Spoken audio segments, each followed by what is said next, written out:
Hello friends, स्वागत है आप सभी का आपके अपने यूट्यूब चैनल पर। दोस्तों, आज की वीडियो आप लोगों के लिए बहुत ही ज़्यादा खास होने वाली है, क्योंकि हम इस वीडियो में जो डिस्कस करेंगे वो किसी एक ही टॉपिक पे डिस्कस नहीं करने वाले हैं। घर बनाते समय हमें अलग अलग स्टेज पे कुछ चैलेंजेस आते हैं।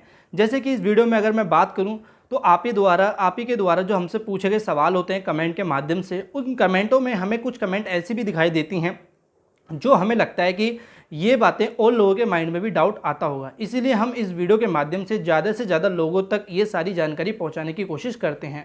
तो वीडियो भी लाइक नहीं किया तो लाइक कर देना, और साथ ही अपने जो भी रिश्तेदार हैं जो घर बना रहे हैं उनके साथ शेयर भी कर सकते हैं। तो हम सीधे वीडियो के पहले पॉइंट पर आते हैं। ये जो पहली बात हमें ध्यान रखनी है वो ये पूछी गई है प्लिन बीम की शटरिंग को लेकर। अब देखिए, प्लिन बीम की शटरिंग को लेकर बहुत से ज़्यादा गलती भी कर देते हैं लोग बार साइड पे। आप अक्सर देखेंगे कि यहाँ जो आप देख रहे हैं ब्रिक वर्क की मदद से, या जो ब्रिक लगा रखी हैं साइड में दोनों बीम के, ताकि शटरिंग के रूप में उसको कन्वर्ट किया जाए। तो यही सबसे बड़ी गलती है। अगर इस तरह से हम अपनी कोई भी बीम को कास्ट करते हैं तो होता क्या है, देखिए, जो हमारी ईंटें होती हैं वो हमारा जो कंक्रीट पड़ने वाला होता है उसमें जो मौजूदा पानी होता है वो ये एब्जॉर्ब कर लेती हैं, और ठीक भी नहीं होता है। ना ही हमारी प्लिन बीम की जो फिनिशिंग होती है वो प्रॉपर आती है। हनीकॉम्ब आने के बहुत ज़्यादा चांसेस हो जाते हैं। और साथ ही अगर मैं यहाँ बात करूँ तो देखिए, जो भी आप ये ब्रिक लगा रहे हैं, इन ब्रिक को लगाने में भी काफ़ी समय लगता है।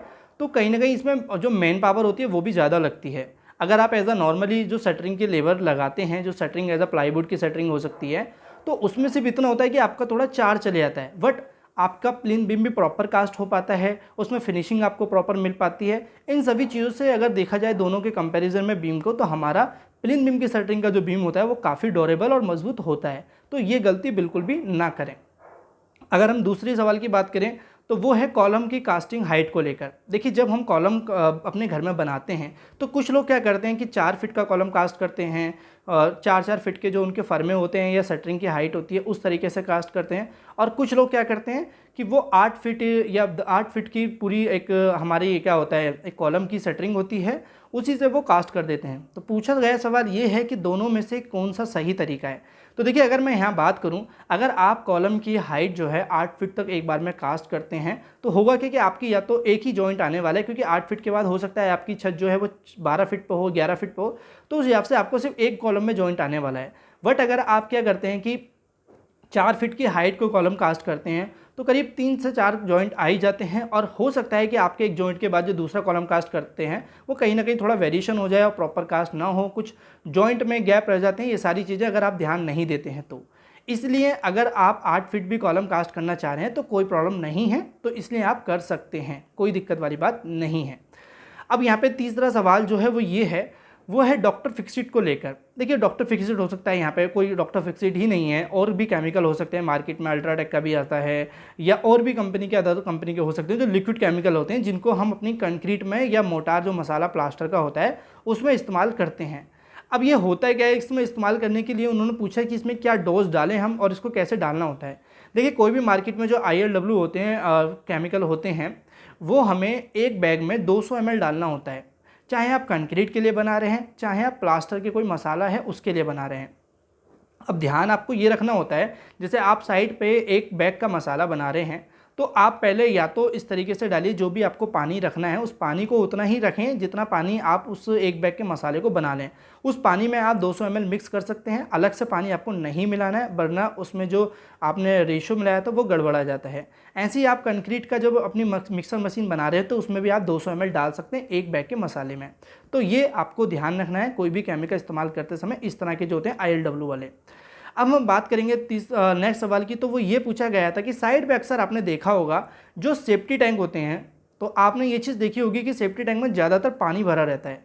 अब सवाल ये था कि सर हमें अपनी सेफ्टी टैंक में साइड में पानी भर के रखना चाहिए या नहीं, और क्या इससे मजबूती होती है या नहीं।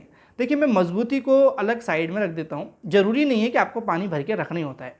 पानी भर के रखने का पीछे का जो मोटिव होता है वो ये रहता है कि देखिए, आपकी जब साइड पे काम चल रहा होता है तो इन फ्यूचर क्या होता है कि आपकी साइड पे हो सकता है मोटर ख़राब हो जाए, तो फ्यूचर को सोच के आप अपने सेफ्टी टैंक पे पानी भर के रख लेते हैं, ताकि कभी पानी की प्रॉब्लम होती है तो आप उसको इस्तेमाल कर सकें। इससे मजबूती का कोई फ़ायदा कोई भी अलग एक मोटिव नहीं है।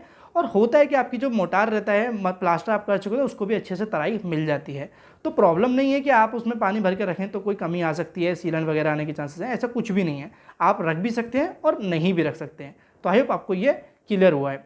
अब हम बात करेंगे, एक भाई ने कमेंट किया था या मैसेज किया था इंस्टाग्राम पे। उनका कहना ये था कि उनका जो कॉन्ट्रैक्टर है, ठेकेदार है, उसने आधी पेमेंट उनको कर दी है, बट उनने काम अभी उतना नहीं किया है और अब वो नखरे दिखा रहा है और या फिर टाइम पे लेबर नहीं भेज रहा है, काम नहीं कर रहा है, ये सारी चीज़ें आप स्क्रीनशॉट देख पाएंगे। यहाँ पे उनसे मेरी बात भी हुई है।